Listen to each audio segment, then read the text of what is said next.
정확한 출입자 확인을 위해 QR코드를 활용한 전자출입 명부도 도입하겠습니다.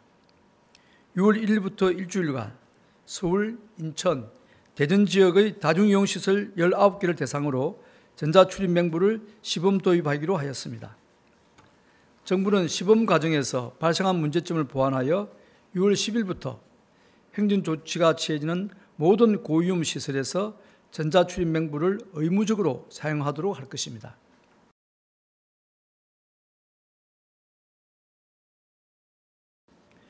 정부는 오늘 국무총리 주재로 중대본 회의를 개최하여 수도권 추가 확진자 관련 현황 및 조치 사항, 물류시설 등 사업장의 방역 상황 점검과 조치 계획, 고위험 시설 핵심 방역 수칙 적용 등을 논의하였습니다.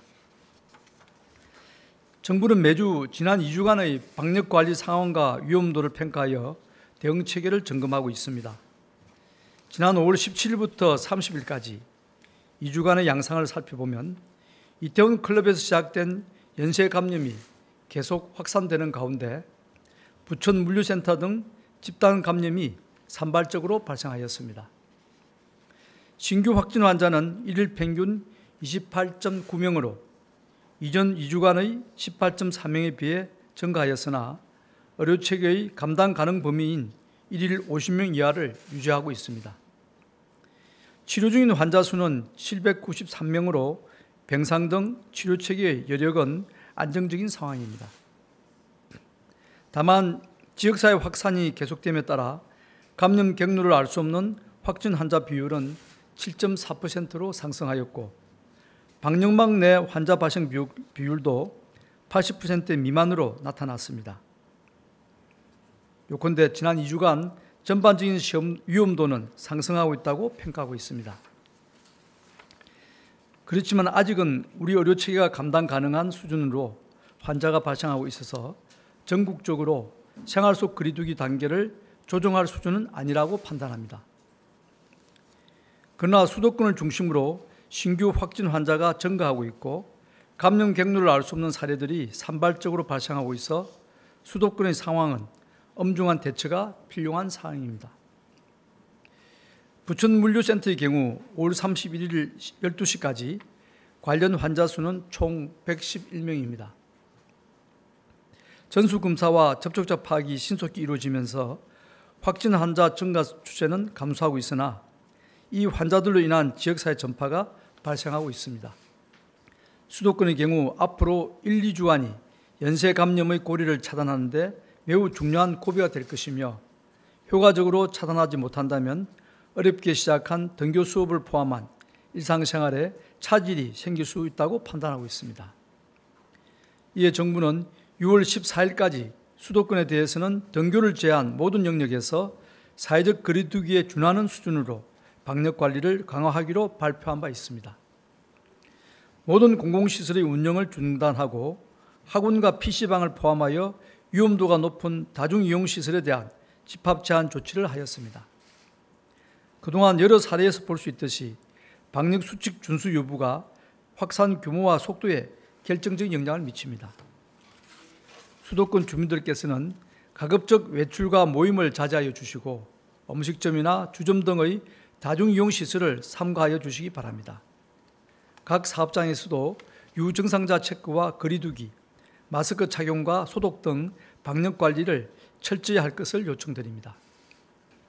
부처와 지자체는 합동으로 6월 1일까지 32개 유통물류센터에 대한 긴급 점검을 실시하고 있으며 어제까지 23개소의 긴급 점검을 완료하였습니다. 이 외에도 정부는 앞으로 2주간 각 사업장에 대한 방역 관리를 강화할 계획입니다. 콜센터, IT 산업 등 밀집도가 높은 사업장 1,750개소에 대해서 체크리스트를 제공하여 자체 점검을 실시하겠습니다. 또한 외국인 근로자와 무자격 체류자에 대한 관리를 철저히 하겠습니다. 외국인 노동자 지원센터를 중심으로 무자격 체류자의 코로나19 검사를 유도하고 방역수칙을 준수할 수 있도록 홍보하겠습니다. 정부는 코로나19 전파 가능성이 높은 고위험 시설을 선정하고 핵심 방역수칙을 마련하여 강제성을 부여하기로 하였습니다. 밀폐도, 밀집도 등 6가지 위험 지표를 기준으로 시설별 위험도를 평가하여 헌팅 포차, 모래 연습장, 유흥 주정 등 총 8개 시설을 고위험 시설로 지정하였습니다. 또한 고위험 시설의 각 시설별 특징을 고려하여 사업주와 이용자가 반드시 지켜야 할 핵심 방역 수칙을 마련하였습니다. 사업주는 전자출입 명부를 의무적으로 설치하고 이용자는 전자적 방식으로 출입을 인정하거나 수기로 명부를 정확히 작성해야 합니다. 사업주는 주기적인 소독과 정상 유무 확인, 이용자는 마스크 착용 등의 핵심 수칙을 준수해야 합니다. 6월 2일부터 이러한 행정조치가 실시되며 방역 수칙을 위반한 사업주나 이용자에게는 300만 원 이하의 벌금이 부과되고 집합금지 행정조치가 시행됩니다. 정확한 출입자 확인을 위해 QR코드를 활용한 전자출입 명부도 도입하겠습니다. 6월 1일부터 일주일간 서울, 인천, 대전 지역의 다중이용시설 19개를 대상으로 전자출입 명부를 시범 도입하기로 하였습니다. 정부는 시범 과정에서 발생한 문제점을 보완하여 6월 10일부터 행정조치가 취해지는 모든 고위험 시설에서 전자출입 명부를 의무적으로 사용하도록 할 것입니다. 전자출입 명부 작성 시 개인정보는 철저히 보호할 것입니다. 개인정보와 방문 기록을 분산하여 보관하고 역학조사에 필요한 경우에만 개인이 식별되도록 정보를 결합하여 방역당국이 참고하게 될 것입니다. 또한 역학조사에 필요한 4주가 지나면 정보는 자동적으로 파기합니다. 전자출입 명부가 도입되면 방역조치가 더욱 정확하고 신속하게 이루어지고 개인정보 보호도 한층 강화될 것으로 기대합니다. 이러한 고위험 시설 선정과 전자출입 명부 작성은 감염병 유기 경보가 심각과 경계 단계에서만 한시적으로 적용됩니다. 국민 여러분께서는 방심하시지 말고 나와 이웃 그리고 우리 공동체를 지키기 위해 각자의 자리에서 방역 수칙을 준수해 주시기를 당부드립니다. 그동안 계절의 변화를 느낄 여유도 없이 땀 흘리며 헌신해온 의료진과 방역 관계자들의 수고가 헛되지 않도록 방역 주체로서의 책임감 있는 모습을 보여주시길 바랍니다.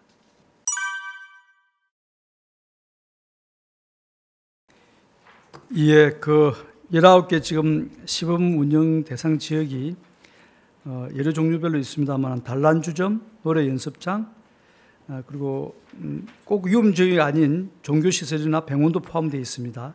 그리고 일반 어집점도 포함되어 있습니다.